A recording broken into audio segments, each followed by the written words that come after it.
Turn with me to Genesis chapter 41. Going through the life. The Bible has different types of, this is a narrative story, so we're going through the life of Joseph. And last week, he was really forgotten in prison.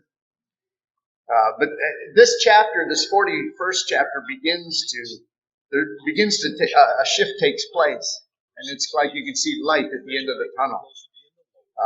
13 years have gone by, and Joseph, the last however many we really don't know, has been in prison. And so things are about to take a turn for the better for him. Again, the dysfunctional family he came into, and God was dealing in the life of Joseph, but we're going to see how he deals in the family as well.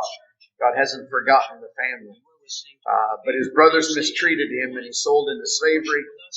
Then when he finally gets a good job, his trying to stay pure for the Lord and stuff, he's accused of rape and is falsely charged and thrown into prison and forgotten in prison, actually.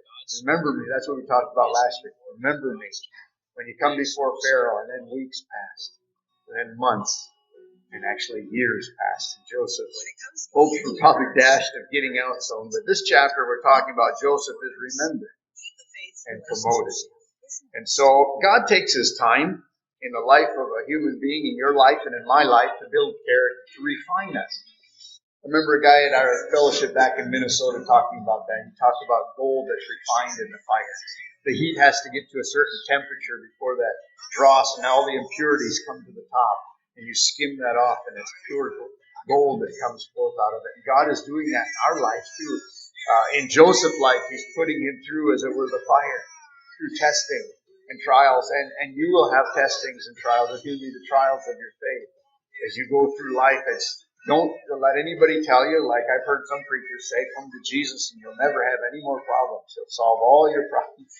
And it just doesn't work that way. In fact, you just have to read your Bible to find out. It doesn't. And so God takes his time in the fires of affliction. He's molding us and he's refining us. And he did that with Moses.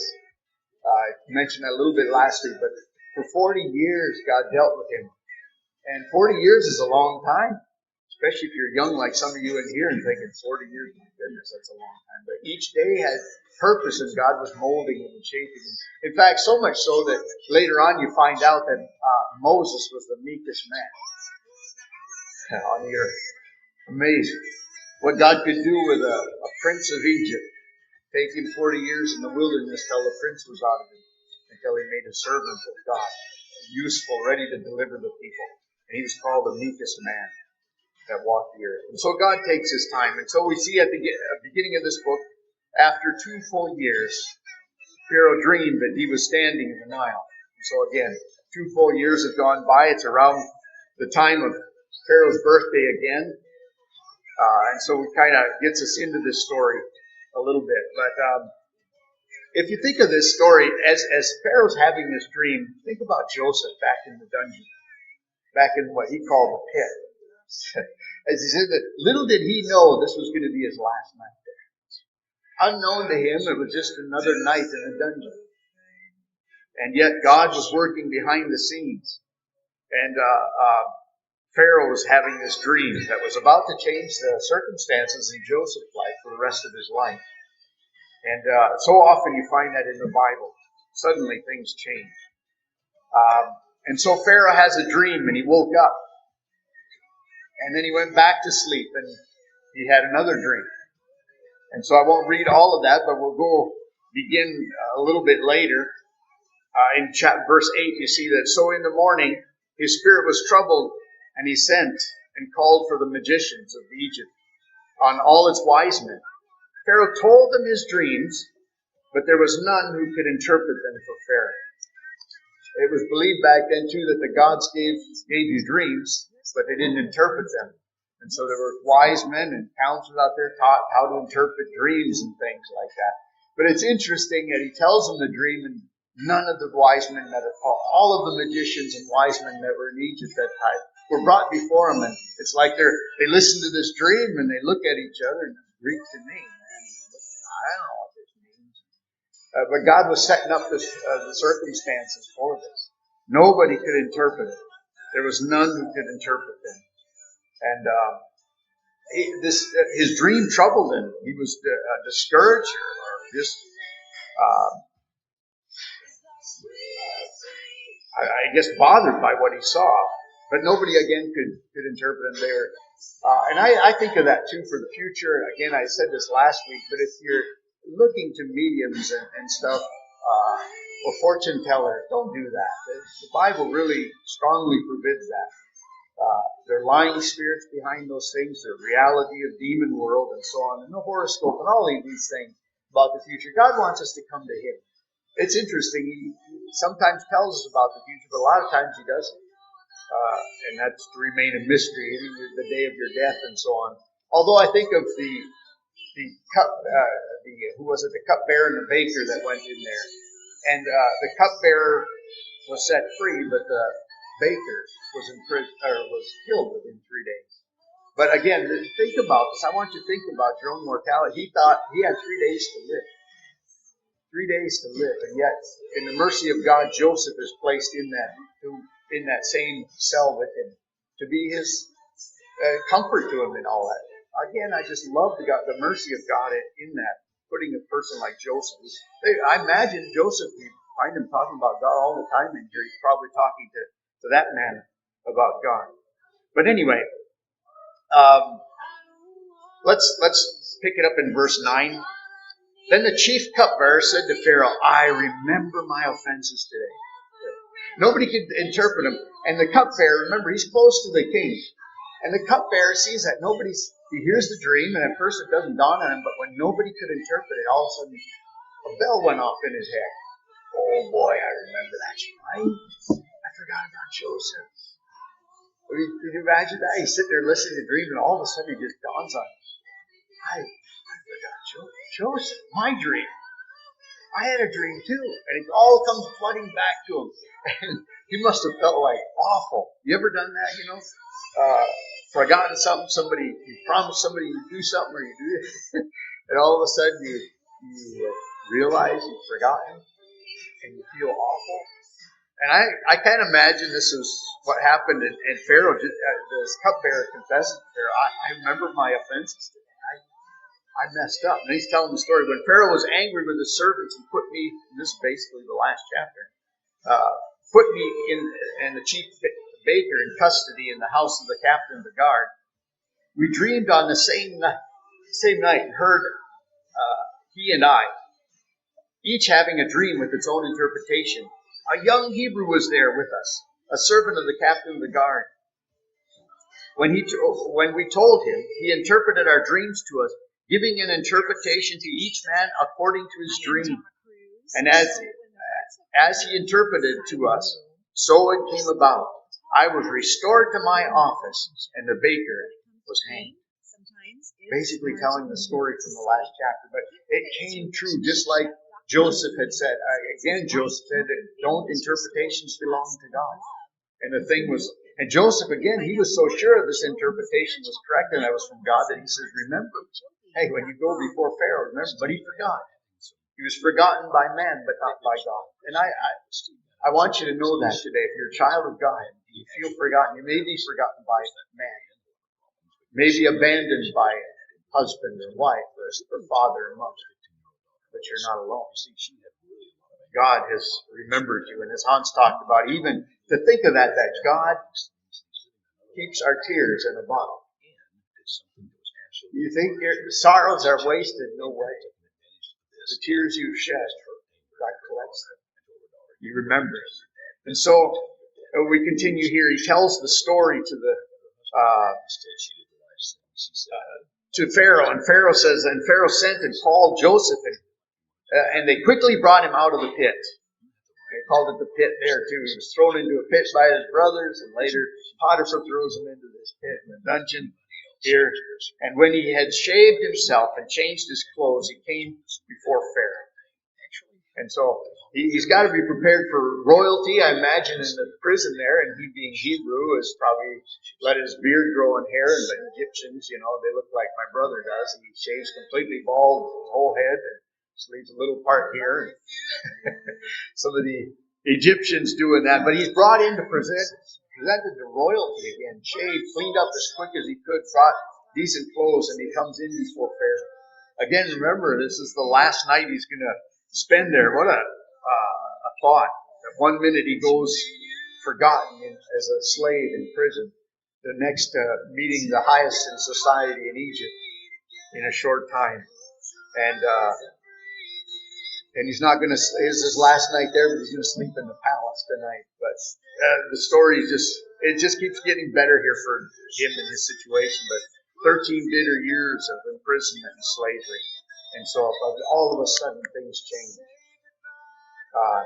And I believe he's being prepared for this moment that he comes before the king.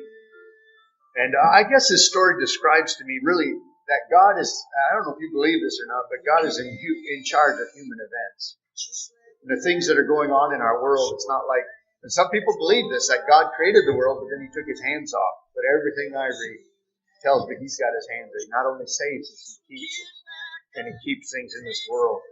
At Jesus' birth, he did that, didn't he? He made a census be taken so that all the world would have to go to their hometown where they were to register.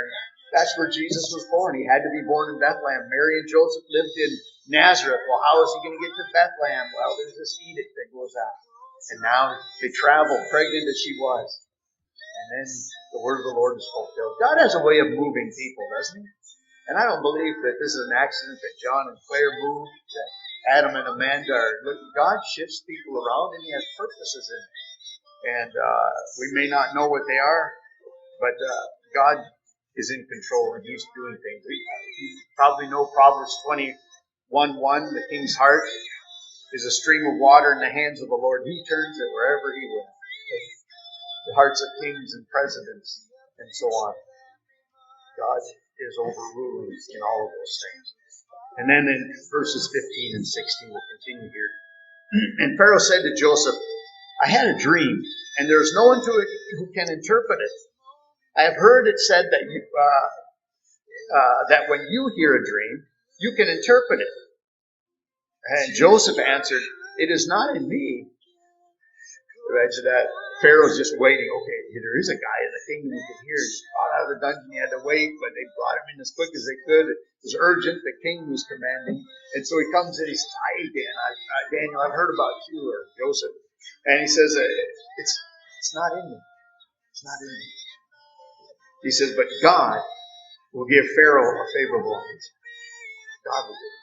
Who's the one who interprets dreams? You look at Joseph. He's God-centered in his life. Always, for a long time, he has been, and more so. Every time he has an opportunity he brings God into the picture. You know, when Potiphar's wife wanted to sleep with him, how can I do this wicked thing and sin against her? God was in the forefront. I'm not going to sin against him. He gets jailed for it. He interprets a dream. He says, listen, God can interpret dreams. And so now he's standing before Pharaoh, the highest man, and you think, well, if there's ever time not to bring up God, might be now. Pharaoh thinks he's God, or a God. But he says, no, listen, it's not in me. But God will give a favorable answer. God interprets dreams. I told you that it was through a dream that God sent us here to Vermont. Never knew anybody here. And God has a way of doing that. He did it to Joseph's life. And he's using it here in Pharaoh's life. He's an unbeliever. And yet God had given him a dream. And but it's not in me. And same with you and me. There's nothing good in me by myself, my own sinful nature. I am what I am by the grace of God. And so it's not in me. But if there's anything good in my life, it's because God has done well. He saved me. And so we continue here, then verse 17. And Pharaoh said to Joseph, behold, in my dream, and here we have his dream. I was standing on the banks of the Nile. 7 cows, plump and attractive, came up out of the Nile and fed in the reed grass. 7 other cows came out after them, poor, very ugly, and thin, such as I had never seen in the land of Egypt. I mean, this was their food. This is their bread and butter. We'll see their grain, their corn, and their animals here. And in his dream, he said, I've just never seen cows like that. So thin. And verse 20. And the thin, ugly cows ate up first 7 plump cows. Dreams are weird, aren't they? And here's what he's got, these thin cows swallowing these big fat cows. How's that look in a picture, kids? Huh? You picture this cannibalism going on, these cows that eat cows. But these thin, ugly things are swallowing, and all that I can picture is like a snake swallowing or something big, bigger than itself, or trying to swallow it and see it go down its throat, and through its body, a little lump in there or something. But here, can you imagine the cows doing it? And so, but he tells them what he saw. Thin, ugly cows ate up the first 7 plump cows, but when they had eaten them, no one would have known that they had eaten them. For they were still as ugly as at the beginning. Can you imagine that? After an appetite of food like that, a meal like that, you eat a cow that's way bigger than you. And in the end, you can't even tell it ate the cow. It's still thin and ugly. Then I awoke. Just like he said earlier. Now in verse 22, I also saw in my dream 7 ears growing on one stalk, full and good. 7 ears withered. 7 ears, withered and thin, and blighted by the east wind, sprouted after them. And the thin ears swallowed up, there it is again, swallowed up the 7 good ears. I told it to the magicians that there was no one who could explain it to me. And now Joseph just listens to this story he just heard about this dream. And God gives him the interpretation, and here it is as we go through it together. Then Joseph said to Pharaoh, the dreams of Pharaoh are one. God has revealed to Pharaoh what he is about to do. There he is, bringing God. In this section of the interpretation, you'll see he brings God into the picture 3 times. He says, listen, the dreams of Pharaoh are one. God has revealed to Pharaoh what he is about to do. God can do that to kings. Pagan kings, too. And here we go. The 7 good cows are 7 years. And the 7 good ears are 7 years. The dreams are one. The 7 lean and ugly cows that ate up after them are 7 years. And the 7 empty ears, blighted by the east wind, are also 7 years of famine. And it is as I told Pharaoh. God has shown to Pharaoh what he's about to do. And he reminds him. Here, the 7s here, the cows. And the ears of corn, will say corn. Means 7 years. And the same, but it's going to be the ugly ones, the ugly cows, and the thin and blighted. 7 years of famine. It is as I told Pharaoh. God has shown to Pharaoh what he's about to do. There will come 7 years of great plenty throughout all the land of Egypt. That's all it says about the plenty, the years. 7 years. And in this chapter, when we're talking about it, at least 7, 8, maybe 9 years go by. In this one chapter, we're just going to go through it, in a brief time here this morning. But keep that in the back of your mind that what's happening in this chapter takes about 7, 8, 9 years. There will be 7 years of great plenty throughout all the land of Egypt. But after them there will arise 7 years of famine. All the plenty will be forgotten in the land of Egypt. The famine will consume the land. The plenty will be unknown in the land by reason of the famine that will follow, for it will be very severe. Severe times. That happened throughout the history in the Old Testament too. Abraham moved to Egypt one time because there was a famine where he was. And so here, this horrible famine. I mean, you think of a famine 1 year is bad, right? 1 year here in the States would be pretty bad. 2 years, 3 years, 4 years, maybe 7 years. That's going to really affect geography around here and where people move and live. And then verse 32. And the doubling of Pharaoh's dream, that is, because he gave him 2 dreams back to back, means that the thing is fixed by God, and God will shortly bring it about. God's going to bring this about quick. The doubling of it just to stay at short. Remember, Joseph had 2 dreams way back then too. Again, the doubling up means that it's fixed by God, and God will shortly bring it about. Again, bringing God into the conversation with Pharaoh. God-centered life. He keeps bringing this up to him. And verse 33. Now, Therefore, let Pharaoh select a discerning and wise man and set him over the land of Egypt. Now here's, after he understands the thing, he's giving advice now to Pharaoh. And he said, look for a discerning and wise person to set him over the land of Egypt. Let Pharaoh proceed and appoint overseers over the land and take 1/5 of the produce of the land of Egypt during the 7 plentiful years. Okay, so he says, let's take a tax from the people. This is just his advice. He said, listen, tax the people 20% of their produce during the years of plenty. And actually, this is what's going to keep them alive. This tax that they're paying now is actually what's going to keep them alive during the next 7 years of famine. And let them gather all the food of these good years and of the coming that are coming, and store up grain under the authority of Pharaoh for food in the cities, and let them keep it. That food shall be a reserve for the land against the 7 years of famine that are to occur in the land of Egypt, so that the land may not perish through the famine. And so there's his advice. He's giving Pharaoh advice about how to do this. Gather the grain, and that we not perish through the famine. God is concerned about people. When he's talking about destroying the city of Nineveh, he cared about those people. You find out he cared a lot more than Jonah did. And so God is concerned with the Egyptians here too. But he's also preparing what lies ahead.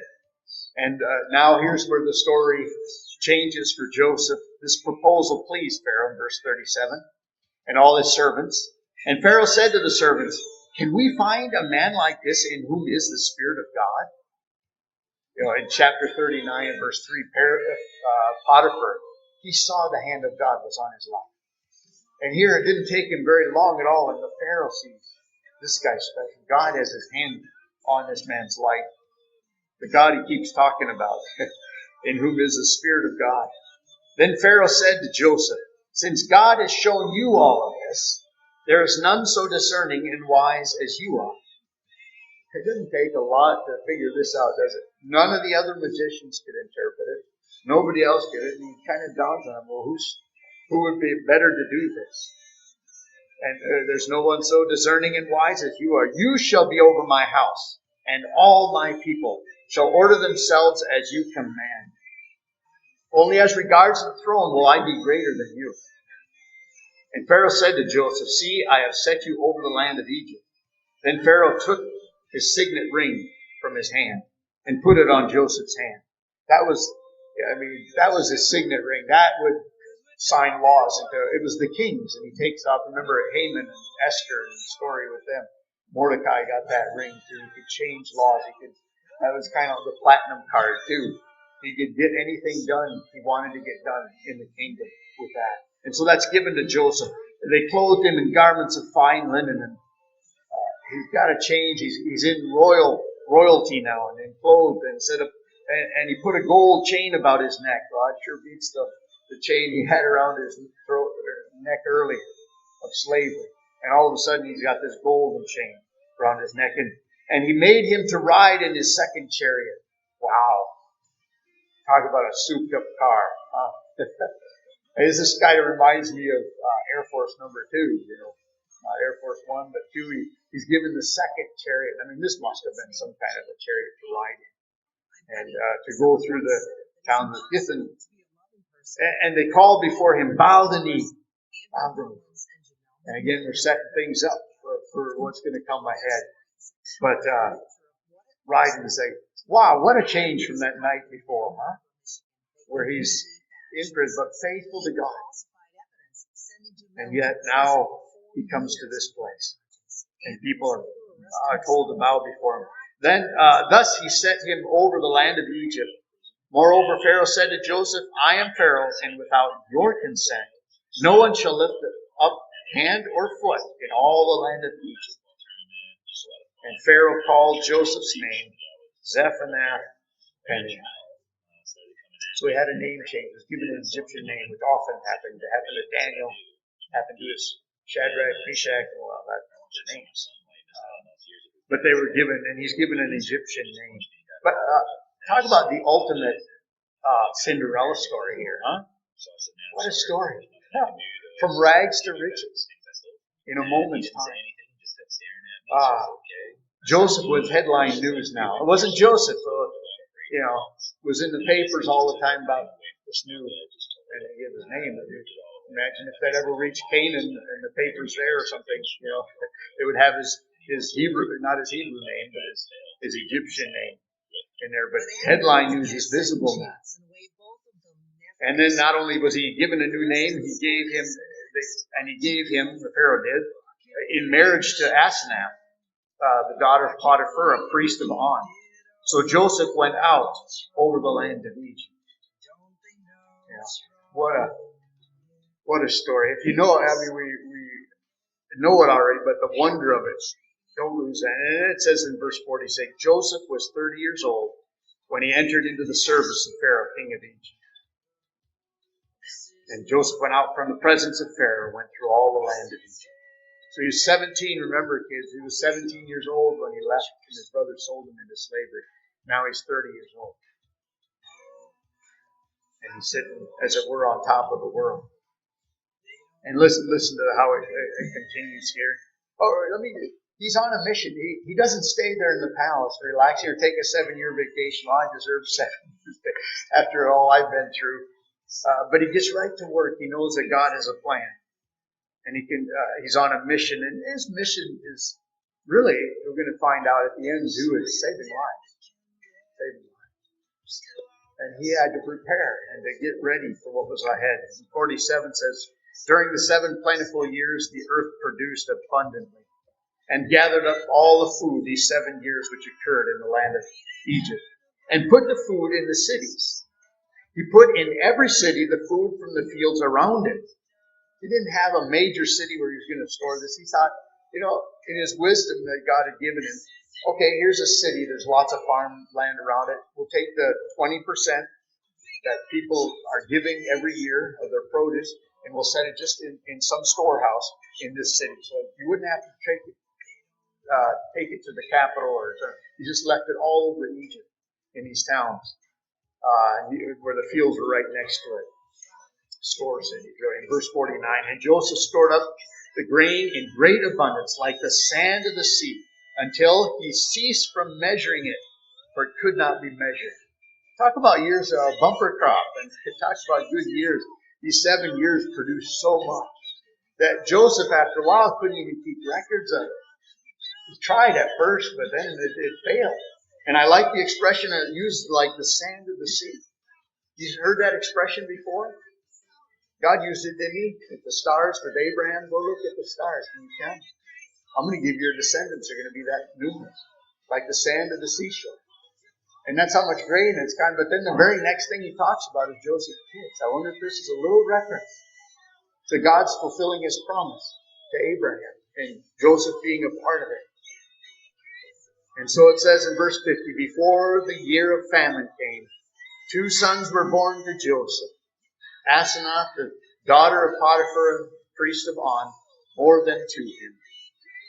So Joseph, as a name change, he's given a wife, and now he has 2 children during these years of plenty. Quite a thing here. And then he says that Joseph called the name of his firstborn Manasseh, which means, or he goes on to say, for he said, God has made me forget all my hardship and all my father's house. I think it was Vernon McGee that said he named him Amnesia. Manasseh, he named him Amnesia because he forgot. It made him forget. And every time he called it, it was like he's calling the son, Amnesia, come here. But God had made me. Again, you see how God is in the forefront, even in naming his children. He's reminded, as he sees this firstborn, and he looks at him, he says, God has made me forget. The years, 13 years of suffering, pain, and sorrow. God has blessed me and he's given me a child. And he's made me forget the homesickness of my family. The longing to see his father in the prison. longing to be back in his home country, to be able to speak the Hebrew language again, when he hears nothing but Egyptian around him. Those years all come to an end, and God blesses him with a wife, and now he has his first child. And he looks at it and says, God has made me forget. Things are so good now that I've forgotten about the past. Kind of like the cupbearer, man. You can't blame him, really, can you? He's finally out of prison, and he forgets about Joseph completely. But here, I was thinking of that in relation to the song we sang today. It will be worth it when we see Jesus' song. Even this name here reminds me of that. Life's trials will seem so small when we see Christ. One glimpse of his dear face, all sorrow will erase. You believe that? I do. Paul did. He said, it's that weight of glory that's waiting for us. These sufferings are not worthy to be compared with the glory that's going to be revealed. I'm convinced we see Jesus one. We're going to the things we went through here. I believe that song is right. They're going to seem so small. One glimpse of his dear, all sorrow will be erased. And I think that's what Joseph did as he sees his kid Manasseh and Nathan and Egypt. He sees him. And he forgets. And then he has another son. The name of the second is called Ephraim. And here's what it means. For God has made me fruitful in the land of my affliction. That'd be a sermon all by itself, wouldn't it? God has made me fruitful in the land of my affliction. Keep your place if you want, but I'm going to turn to Jeremiah chapter 17.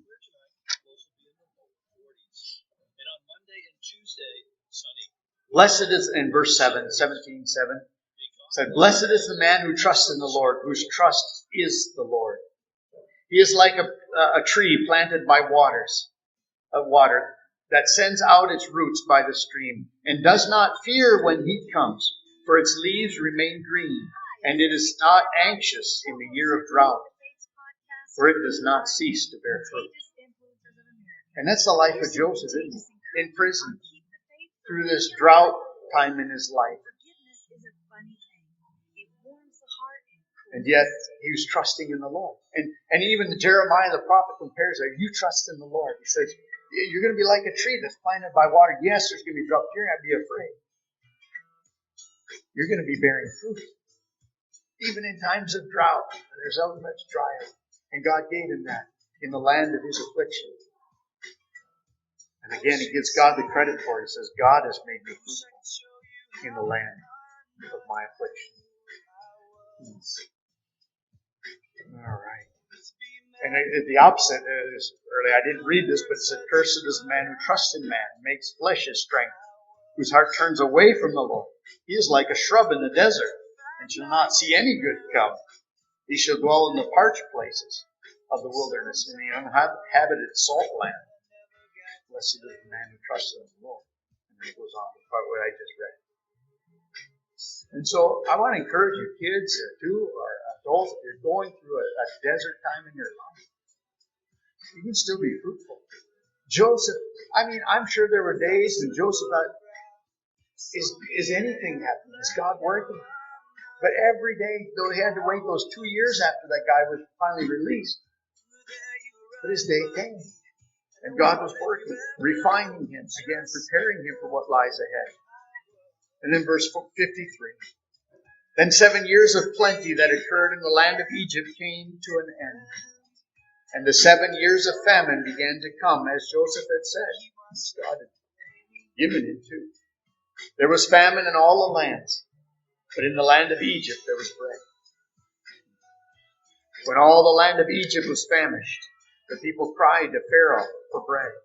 Pharaoh said to all the Egyptians, Go to Joseph. What he says to you do.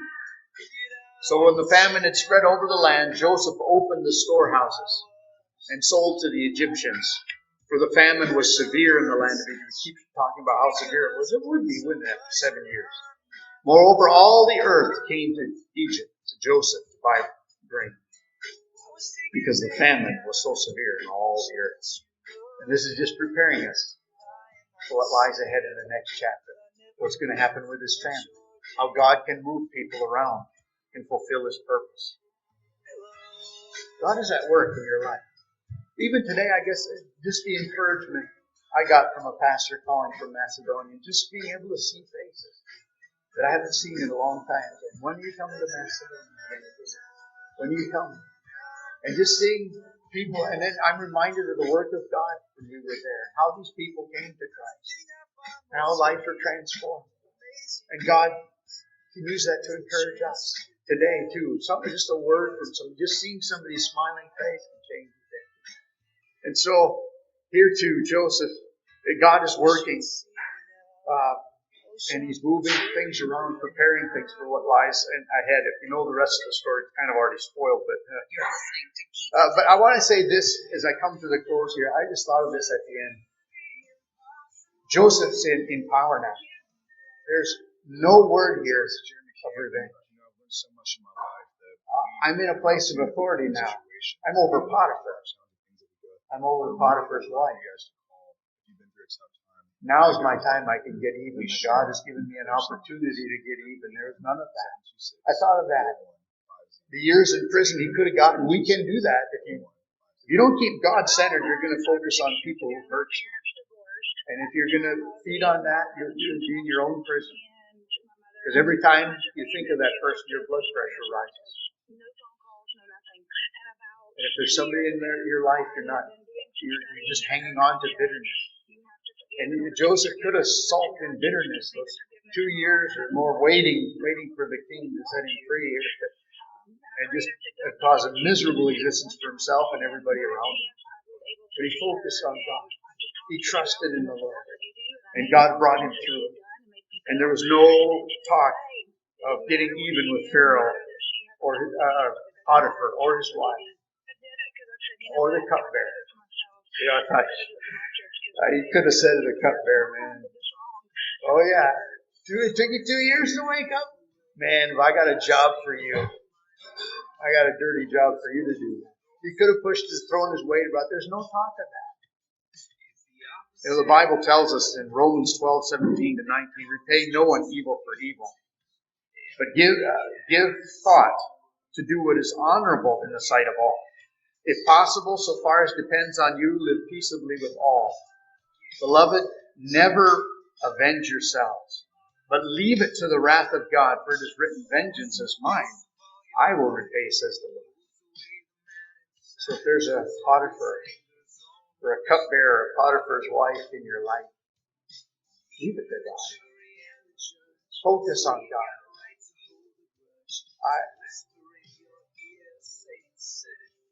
He leaves you with God. And Romans 8:28. And we know that all things work together for good for them that love God. I don't know if you believe that or not. There's a promise from the Bible. For if you love God, all things will work together for good.